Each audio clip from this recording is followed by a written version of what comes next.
আসসালামু আলাইকুম, সবাই কেমন আছেন? আমাদের ডে 2 এর যে রুটিনটা সেটা আমরা দেব। তার আগে বলে রাখি, আমার সাথে কে কে আপনারা এই বিসিএস এর এই কার্যক্রমে আপনারা সম্পৃক্ত রয়েছেন তারা অবশ্যই কমেন্ট করবেন। কারণ যখন আপনারা কমেন্ট করেন তখন আমার ভালো লাগে যে আপনারা কমেন্ট করছেন, এবং যদি আপনাদের কোনো কিছু জানার থাকে অবশ্যই আপনারা বলবেন।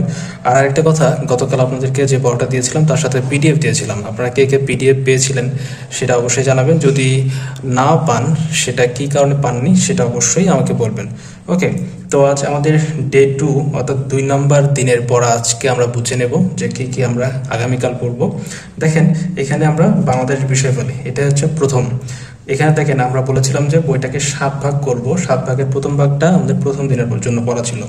আজকের জন্য পড়া হচ্ছে আমাদের দ্বিতীয় ভাগ, অর্থাৎ আমরা যে বইটা 7টা ভাগ করেছিলাম তার দ্বিতীয় নাম্বার অংশটা হচ্ছে আমাদের আগামীকালকের জন্য পড়া, অর্থাৎ এমসিকিউ আমরা সবগুলো এমসিকিউ পড়ে ফেলবো। এই দ্বিতীয় ভাগে যতখানি এমসিকিউ রয়েছে আমরা সবখানি এমসিকিউ পড়ে ফেলবো। এটা হচ্ছে বাংলাদেশ বিষয়গুলি থেকে আমাদের আগামীকালকের জন্য পড়া। তারপর যদি ইংলিশের কাছে আসি, প্রথমে বলতে হবে প্রশ্ন ব্যাংক থেকে 44তম এবং 43তম বিসিএস এর যে প্রশ্নগুলো রয়েছে সেটার ব্যাখ্যা সহ পড়ে ফেলবেন। ওকে, 44তম এবং 43তম বিসিএস এর যে প্রশ্ন রয়েছে সেটার ব্যাখ্যা সহ পড়ে ফেলবেন উত্তরগুলো। ওকে, তারপর দ্বিতীয়ত এখানে রয়েছে অ্যান্টোনিয়ামস। আমরা ৭০ পর্যন্ত গতকাল পড়া দিয়েছিলাম। ৭০ থেকে ১৭০ মধ্যে যতগুলো অ্যান্টোনিয়ামস রয়েছে আমরা পিডিএফ দেখে দেখে সেই অ্যান্টোনিয়ামসগুলো পড়ব। এখানে আপনাকে একটা কথা বলে রাখি, আপনাকে যে সব মুখস্থ করতে হবে এমন কোনো ব্যাপার নাই। এখানে আপনি প্রথমবার পড়ছেন, জাস্ট আপনি চোখ বুলিয়ে যান।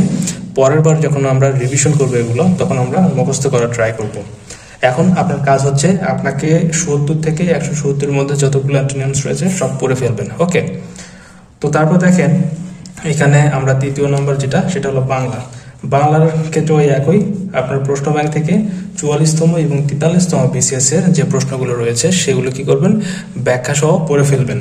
একই সাথে সমর্থক শব্দের যে আমরা শিটটা দিয়েছি অর্থাৎ পিডিএফ দিয়েছি, সেখান থেকে ১০১ থেকে ১৫০ মধ্যে যতগুলো সমর্থক শব্দ রয়েছে সবগুলো সমর্থক শব্দ আপনাদের দ্বিতীয় দিনের পড়া। ওকে, তো এটা গেল হচ্ছে আমাদের 3টা।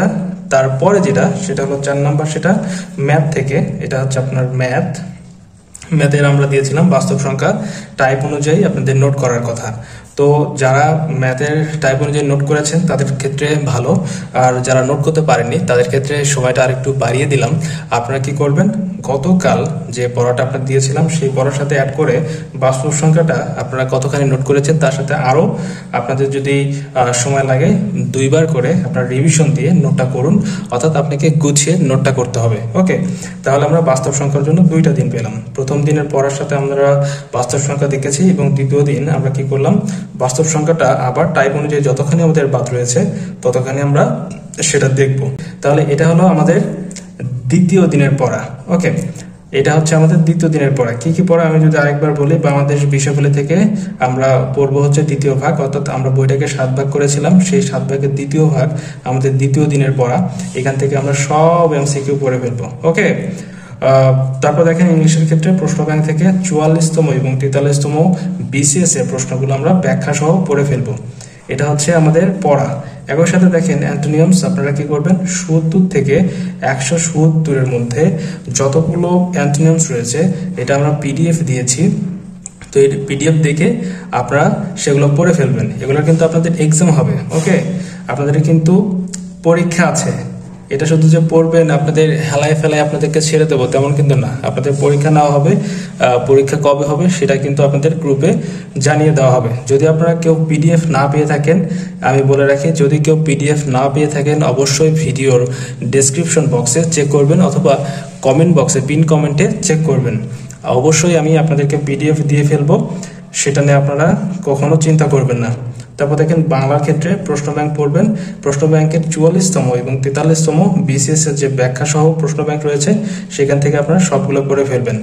আপনাদেরকে বলে রাখি, এখানে জাস্ট আপনাকে রিডিং পড়তে হবে, আপনাকে ওই মুখস্থই যে সবগুলো করতে হবে এখানে তেমন কোনো ব্যারিয়ার নেই। আপনি জাস্ট রিডিং পড়ে ফেলেন। ওকে, এখানে আপনার মুখস্থ করার বাধ্যবাধকতা নেই। তারপরে কি রয়েছে, এখানে সমর্থক শব্দ রয়েছে। আমরা যে পিডিএফটা দিয়েছি সেই পিডিএফ থেকে ১০১ থেকে ১৫০ মধ্যে যতগুলো সমর্থক শব্দ রয়েছে আপনারা সবগুলো সমর্থক শব্দ পড়ে ফেলবেন, অর্থাৎ আপনারা রিডিং পড়ে ফেলবেন। তারপর বাস্তব সংখ্যা আমরা গতকাল দিয়েছিলাম, সেই বাস্তব সংখ্যার যদি কারো বাদ থাকে অর্থাৎ চাপ যদি হয় সারাদিনে আপনার অনেক কিছু পড়তে গিয়ে যদি চাপ মনে হয়, সেক্ষেত্রে কি করবেন, বাস্তব সংখ্যা আপনাদের দ্বিতীয় দিনের জন্য নোট করার জন্য আপনাদের বলা হলো। তো এই ছিল আজকের আমাদের দ্বিতীয় দিনের পড়া। দ্বিতীয় দিন আমরা শুরু করব। তার আগে অবশ্যই আপনাদেরকে বলে রাখি, আমরা যে জিনিসগুলো দিচ্ছি যদি আপনাদের পড়া বেশি মনে হয়, যদি মনে হয় যে পড়া একটু বেশি হয়ে যাচ্ছে, আসলে আপনাকে বলে রাখি 10 থেকে 12 ঘন্টা কিন্তু আপনাকে প্রতিদিন দিতে হবে। আপনি যদি এই সময়টা না দেন, যদি মনে করেন যে এত পড়া আমাদের অনেক চাপ হয়ে যাচ্ছে, 5 থেকে 6 ঘন্টা আমরা পড়বো, আসলে এইভাবে ওই জব পাওয়া অনেক ডিফিকাল্ট। এখন অনেক কম্পিটিটিভ সময় যাচ্ছে, চাকরি অনেক কম চাকরি বাজারে। তো যার কারণে আমাদের কিন্তু 10 থেকে 12 ঘন্টা সময় ডেইলি দিতে হবে।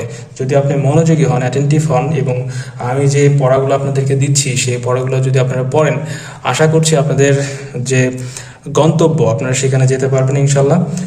তো সবাইকে দ্বিতীয় দিনের পড়া বুঝে নেওয়ার জন্য বলা হলো, আপনারা সবাই বুঝে নেন। কোনটা বুঝলেন না অবশ্যই কমেন্ট করবেন এবং প্রত্যেকটা সময় চেষ্টা করবেন কমেন্ট করার জন্য, যাতে আমি বুঝতে পারি আপনারা ভিডিও দেখে আপনারা পড়ছেন এবং আমাকে অনুপ্রাণিত করার জন্য হলো কমেন্ট করবেন। তো সবাই ভালো থাকবেন। আসসালামু আলাইকুম।